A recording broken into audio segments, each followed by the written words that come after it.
This is the video podcast series, Ray Charles Genius. After leaving Atlantic Records in 1959, where he established himself as a major gospel, R&B, and blues artist, Ray Charles signed with ABC Paramount and soon released his first crossover hit, Georgia on My Mind, as well as a superb jazz album for Impulse Records, Genius plus Soul equals Jazz.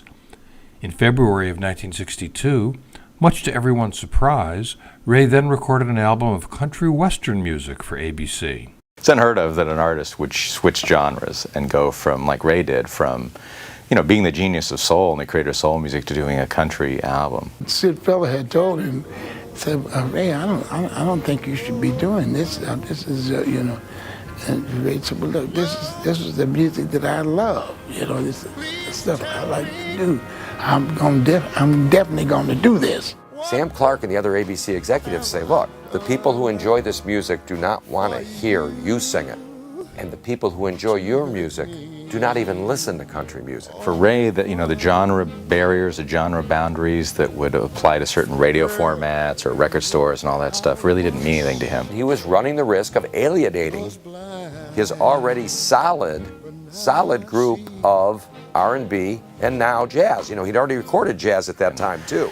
He felt strongly. He grew up, he was exposed to country music, he was exposed to gospel, he was exposed to R&B. He liked the mathematics of it in saying that I'm going to pick up more fans than I'll lose. He made it work because it was so real for him. And I think for him, there was not much of for Ray Charles, there wasn't a big division between musical styles.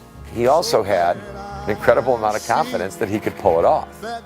Everyone says, well, Ray Charles did this and he crossed all of these musical genres. Well, it's because he could cross all of those musical genres. I mean, it's a very hard thing to do.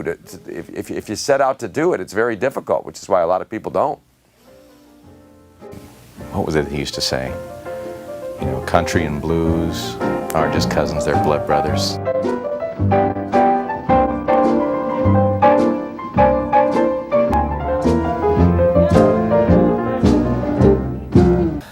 I'm always for that.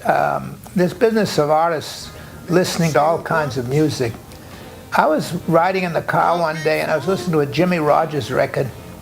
It was recorded in 1931, I think, and it was on the radio. And all of a sudden I hear this trumpet.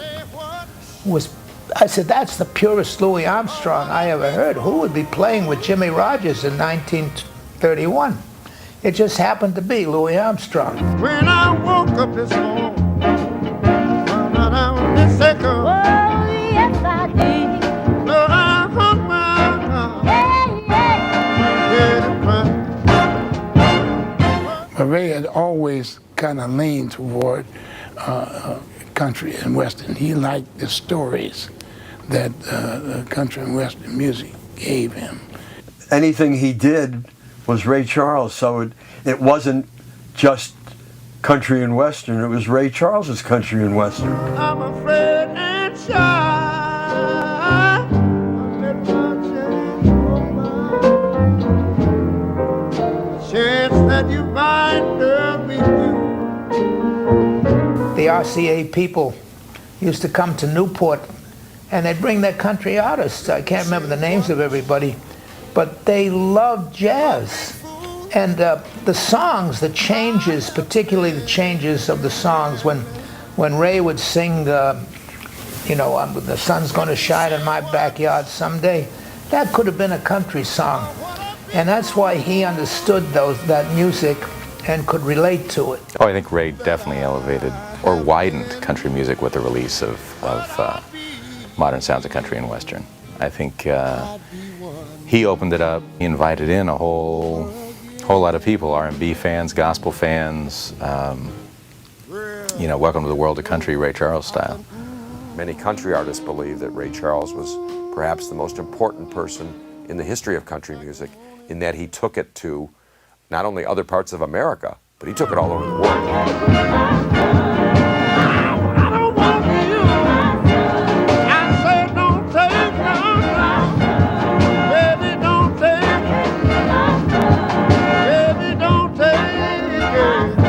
to the very end, Ray Charles was always a fan of country music. He believed that he made his best business decision by recording country music, and that really put him over the top. Volumes 1 and 2 of Modern Sounds in Country and Western Music sold millions of copies, and there were also 4 hit singles from the recordings.